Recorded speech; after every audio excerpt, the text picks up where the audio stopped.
Olá, seja bem-vinda, seja bem-vindo. Esse é o Viver Bem, o podcast da Unimed São José dos Campos. Nosso assunto de hoje é câncer coloretal. Para isso, a gente convidou a doutora Carolina Naime, que é cirurgiã oncológica do aparelho digestivo. Doutora, muito bem-vinda, obrigada pela presença. Eu que agradeço, é um prazer estar aqui com vocês. Eu espero poder ajudar. Com certeza. Então vamos começar lá do início, né? O que é o câncer coloretal? O câncer coloretal é o câncer do intestino grosso. Tá? A gente tem o intestino delgado e o intestino grosso. O intestino grosso ele tem alguns segmentos, o seco, o cólon ascendente, o cólon transverso, o descendente, o sigmoide e o reto. Então, o câncer coloretal é o câncer que pode acometer qualquer uma dessas regiões. É diferente do intestino delgado, que é o intestino fino, que é muito mais raro a gente ter câncer no intestino delgado. Perfeito. E quais são as causas? Já se sabe? É possível dizer que existe um fator mais importante que pode causar o câncer coloretal? Na verdade, existem os fatores de risco. Dentre os fatores de risco, a gente pode desenvolver o câncer através dos pode ser hereditário, ou seja, aqueles pacientes que herdaram geneticamente dos pais. Então, herdaram genes mutados dos pais e herdaram síndromes genéticas, tá? Isso é a minoria. A grande maioria é através de forma esporádica. O que significa isso? O paciente adquiriu durante a sua vida um câncer coloretal. E dentre as causas que podem ter desenvolvido esse câncer coloretal, que representa 70% dos cânceres, ou seja, a grande maioria é esporádico, existem os fatores de risco. Não existe um fator único, exclusivo, que desenvolva o câncer, e sim um conjunto de fatores. Tá? Dentre os fatores, existe a obesidade, que hoje em dia é um fator assim, importante para vários outros tipos de câncer, e não só câncer, como outras doenças. A parte alimentar, então os alimentos estão muito envolvidos, principalmente carne, carboidratos refinados, ultraprocessados, o cigarro está relacionado, o álcool está relacionado, doença intestinal inflamatória está relacionada. Então, assim, existem vários fatores ambientais que a gente chama. Dentre eles também o sedentarismo, que também está relacionado com a obesidade. E a parte emocional a gente considera também um certo fator de risco associado com todos os outros. Pois é, a gente tem o costume, muitas vezes, de dizer, não, a gente de um modo geral, né, a gente ouve muitas pessoas relacionarem situações de estresse ou emocionais com o câncer. Existe essa relação, doutora?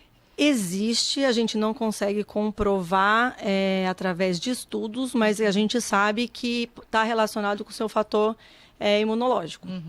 Então, a parte emocional tem sim envolvimento, ela não é exclusiva para desenvolver um câncer, mas tem relação sim. Ou seja, a sua imunidade fica mais baixa quando você está passando por uma situação difícil ali, né? Seja um estresse. Isso, associado também com alimentação, associado com sedentarismo, com bebida alcoólica, tabagismo, tudo isso pode influenciar. Okay. Ou seja, não dá para dizer que não dá para dizer que é um fator, né? Não dá para dizer. A não ser que o paciente tenha uma síndrome hereditária, que ele herdou dos pais, daí você pode dizer. Tá? Então, tem algumas síndromes específicas para câncer coloretal. Se você tiver esse diagnóstico já dos pais, que normalmente vem, né, de alguém bem próximo da família, e você consegue fazer teste genético, você descobre que você tem. Nesses casos, você pode falar que foi por causa dessa mutação. Agora, os esporádicos a gente não consegue definir. Como, né? E quais são os sintomas? Na verdade, assim, o paciente, quando ele... que é muito importante, eu sempre falo para os meus pacientes, que a gente tem que ficar de olho no cocô, tá? Um dos principais fatores aí para a gente descobrir. O cocô, ele não pode ser São Paulino. É sério isso. O que significa ele não pode isso? ser nas cores do São Paulo, é para decorar, tá? Entendi. Ele não pode ser nem vermelho, porque significa sangue vivo. Ele não pode ser preto, que significa sangue digerido, ou seja, teve um sangramento mais alto até passar por todo o trato, ele ficou um sangue preto, que se chama melena, e ele não pode ser branco. O branco pode ter alguma relação com o fígado, com a bile. Entendi. Então, ele não pode ser São Paulino. Então, Entendi, sempre agora. olha seu cocô, tá? Quem tem vaso escuro, troca. Deixa o vaso escuro só pro lavabo, mas olha sempre o cocô. Então, assim, olhar sempre o cocô. Outro sinal muito importante, emagrecimento sem motivo. Às vezes você está emagrecendo sem estar fazendo dieta, sem estar fazendo atividade física. Isso é algo que tem que investigar. Cólicas abdominais, distensão abdominal. Então, sentir aquela barriga mais estufada. O sangramento eu já falei, então você vai perceber. E às vezes no exame de rotina, normalmente quando você faz exame de rotina, você pode solicitar sangue oculto nas fezes, que ele é oculto, você não consegue ver, mas vem positivo no exame de fezes, e que faz você também investigar. E esses sintomas, eles costumam aparecer logo no início ou eles demoram um pouquinho? Não, demoram para aparecer. Normalmente eles vão aparecer quando o tumor começa a obstruir a luz do intestino. Daí sim os sintomas são mais evidentes. Então é importante, por exemplo, exames... de rastreamento. Possível fazer de rastreamento? É possível fazer exame de rastreamento. Pelas diretrizes, hoje em dia, você só pode pedir uma colonoscopia se você não tiver nenhum fator de risco a partir dos 45, 50 anos. Mas associado a fatores de riscos ou alguma alteração ou nesse exame oculto de fezes ou queixas mesmo de cólicas, de dores, alteração do hábito intestinal. Então, as suas fezes, é importantíssimo você... Tem um hábito normal, ela tem uma consistência normal, ela tem um formato que é habitual para você e de repente ela muda, ela fica mais afilada, ou pode intercalar diarreia com constipação. Tudo isso são sinais que você tem que começar a investigar. Entendi. E os pacientes muitas vezes têm medo desse exame, né, doutora? Tem medo por ser um exame... por via retal. Esse é o principal medo, tá? Acham que vai doer, acham que vai ser um exame que vai dar pode dar uma dor no pós-exame, mas não é. É um exame muito tranquilo. A maioria dos pacientes, depois que realizam pela primeira vez, falam assim, nossa, se eu soubesse que era tão tranquilo, tinha feito antes. O chatinho é o preparo, porque o preparo você tem que limpar todo o seu intestino. Então, você vai ter que fazer um preparo que você vai ter muita diarreia nesse dia, um dia que você não consegue trabalhar, porque tem que limpar o intestino. Se não limpar, não consegue enxergar nada lá dentro. Então, isso que é o mais chatinho do exame, mas é um exame bem seguro, apesar de invasivo. Perfeito. E qual que é a incidência na população brasileira, por exemplo? A gente pode dizer? Entre os sexos, eles estão mais ou menos iguais, tá? É um pouquinho mais em homem, pouca diferença. É o segundo câncer mais comum em mulher e o terceiro mais comum em homem. Então, assim... segundo e mais comum em mulher? Então, ele é muito prevalente. Então, é algo que a gente tem que ficar de olho mesmo. Então, a gente pode dizer que existe alguma relação com a questão hormonal também? Pode existir, doutora? Ou não tem nada a ver? Não diretamente, não diretamente. Não, tanto que ele é bem parecido, homem com mulher, a incidência. É pouquinha diferença, não é muito significativa. Entendi. Os exames, como você disse, para atestar ou para diagnosticar de fato a doença, só existe a colonoscopia? Então, é o principal exame, tá? Para fazer o diagnóstico é a colonoscopia. Por quê? Com a colonoscopia você visualiza todo o intestino grosso e se tiver alguma dúvida, você consegue fazer uma biópsia. Porque o diagnóstico é feito através de anátomo patológico, através da biópsia. Tá? E a biópsia, o melhor exame é a colonoscopia. Se conseguir evidenciar algum pólipo na colonoscopia, tem que ser retirado também, porque os pólipos... Os pólipos, eu brinco com os pacientes que é como se fossem verruguinhas no intestino. Eles são crescimentos na mucosa do intestino, como se fossem umas bexiguinhas, tá? E esses pólipos, eles podem ser pré-malignos. Porque o câncer do intestino, o principal é o adenocarcinoma. E o adenocarcinoma, ele vem do adenoma. E o adenoma pode ser um pólipo. O pólipo pode ser um adenoma. Então, toda vez que tiver um pólipo, o colonoscopista tem que retirar. Tem que retirar para fazer a biópsia. Isso. Entendi. Porque não é necessariamente, mas pode ser. Isso, pode ser. Ou pode virar, é isso, doutor? Na verdade, ele pode ser um adenoma. Dentro do adenoma, ele pode ter graus de displasia, tá? Então, tem displasia de baixo grau, de grau moderado e de alto grau. O alto grau já é o tumor in situ. Ou seja, é o início do câncer. Tá? Então, às vezes, dependendo do tamanho do pólipo, às vezes a ressecção nem consegue ser por colonoscopia, tem que ser por cirurgia, mas tem que ser retirado. Maravilha. Mesmo ele sendo adenoma. Perfeito. E aí o paciente é diagnosticado, ok, está com o câncer. Qual é o tratamento? Cirurgia, quimioterapia, o que a gente tem disponível hoje? Então, quando o paciente chega já com o diagnóstico de câncer, a gente tem que fazer o estadiamento. O que significa isso? A gente tem que avaliar ele através de tomografias, em alguns casos ressonância e exames de sangue. Isso seria para saber o estágio do câncer, isso? O estágio real mesmo a gente vai conseguir com o anatomopatológico depois da cirurgia, mas a gente tem uma ideia. Por exemplo, esse paciente vai fazer tomografia por quê? De tórax, abdômen e pelve. Se for um tumor de reto, a gente precisa associar uma ressonância de pelve também. Por que tórax? A gente tem que avaliar pulmão, porque é um dos sítios de metástase do câncer coloretal. E a de abdômen, a gente tem que avaliar fígado, para ver se tem algum sítio de metástase no fígado, que é o principal local para metástase. Depois disso, esse paciente não tendo doença à distância, ou seja, não tendo metástase, ele vai para a cirurgia, tá? Operando o paciente, a peça cirúrgica vai para o... Sempre, doutora, desculpa te interromper. Sempre é cirúrgico? Sempre deveria ser, mas, por exemplo, casos de exceção, paciente que tem metástase. Só. Tá? Só que nesses casos tem que ser avaliado caso a caso. Por quê? O paciente que tem metástase, ele precisa o quanto antes de quimioterapia. Por quê? Ele tem uma doença sistêmica. As células cancerígenas já foram para a corrente sanguínea, ou até para linfonodo, para pulmão, fígado, e ele precisa de um tratamento que seja sistêmico, ou seja, que vá tratar tudo. Nesse caso, a gente tem que avaliar caso a caso. Por exemplo, se o paciente tem um tumor de intestino que tem chance de obstruir, ou seja, de fechar a luz, a gente tem que operar ele antes de ir para a quimioterapia. Perfeito. Agora, se ele tem um tumor pequeno, um tumor que não tem chance de obstrução, a gente dá preferência para ele ir primeiro para a quimioterapia e a gente vai avaliando o momento certo de operar o intestino. Maravilha. Agora, você falou em metástase, é algo que assusta bastante, né? Normalmente as pessoas associam metástase a um quadro terminal, talvez, ou uma doença muito avançada e que não existe chance de cura. É isso, doutora? Então, no câncer coloretal, a gente tem perspectivas melhores com a metástase, tá?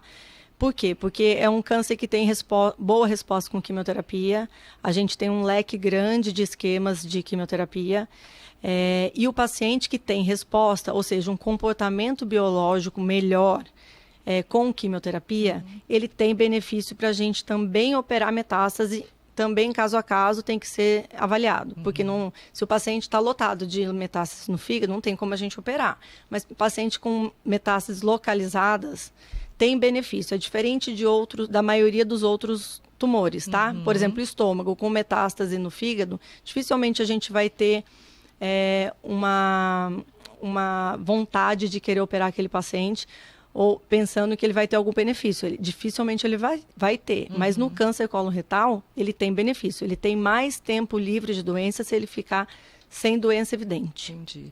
Qual que é a chance de cura quando, sei lá, diagnosticado no início? Então, no início é praticamente 100%, tá? Então, um paciente que tem um tumor bem inicial é 100% de cura. A porcentagem de cura vai depender do grau que vai estar o tumor. E o tumor, quando ele é ressecado, a gente tem que avaliar alguns critérios. Entre eles, o grau de invasão na parede do intestino, os linfonodos que foram comprometidos e se tem doença à distância. Isso é uma classificação chamada TNM. E nessa classificação a gente consegue ver o estágio que está o tumor.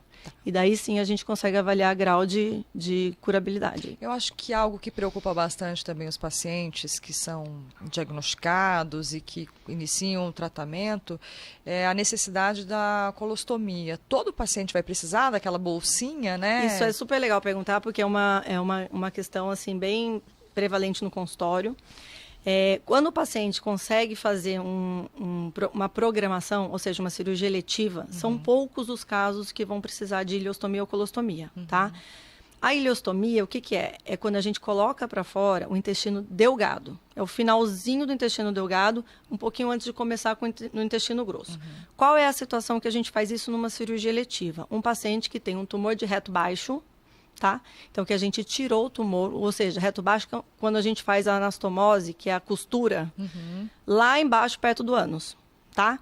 Então, quando a gente faz isso, e essa anastomose fica muito próxima do ânus, é uma anastomose de risco. Então, para a gente evitar que tenha fístula, a gente coloca essa ileostomia temporária, tá? Até cicatrizar, e depois ele vai para um segundo procedimento em que a gente fecha essa ileostomia, tá? Isso é uma das poucas situações que o paciente na cirurgia eletiva sai com ileostomia, mas isso se o tumor for muito baixo. Uma outra situação que o paciente sai com colostomia, e aí sim, definitiva, numa cirurgia eletiva, é um paciente que tem um tumor de canal anal. Ou seja, é um tumor que está lá no ânus, pertinho do ânus, e que não tem como a gente preservar o ânus. Nesses pacientes é uma cirurgia bem mais radical, é a amputação abdômeno-perineal, e que a gente tem que tirar toda a região, fecha aquela região, não fica sem ânus, e daí sim o paciente fica com uma colostomia definitiva. Agora, esses dois casos são a minoria, tá? A grande maioria a gente consegue já de cara fazer a anastomose e o paciente sai sem bolsinha nenhuma. Então, a grande maioria não precisa. Porque assusta bastante, né? Mas ainda bem que não é tão... a incidência é menor desses casos mais graves, digamos assim, né? Não é questão de caso grave ou não, é questão de localização do tumor. Entendi. Então, não é a gravidade, sim... Onde ele está, né? Isso. Agora, a gente falou em hábitos, por exemplo, alimentares, né? O que a gente deve evitar de alimentos e o que a gente deve priorizar para garantir a saúde de um modo geral, né? Global e também para evitar o câncer. Então, em relação aos alimentos, a gente tem que fazer uma dieta rica em fibras, tá? Isso ajuda muito o intestino.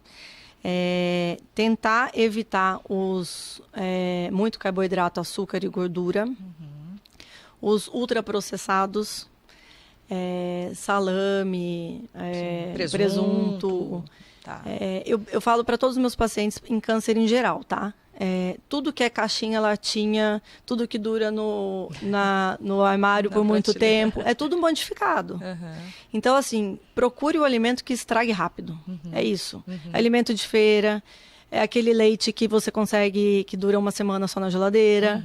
Entendeu? Então, são os alimentos menos modificados possíveis.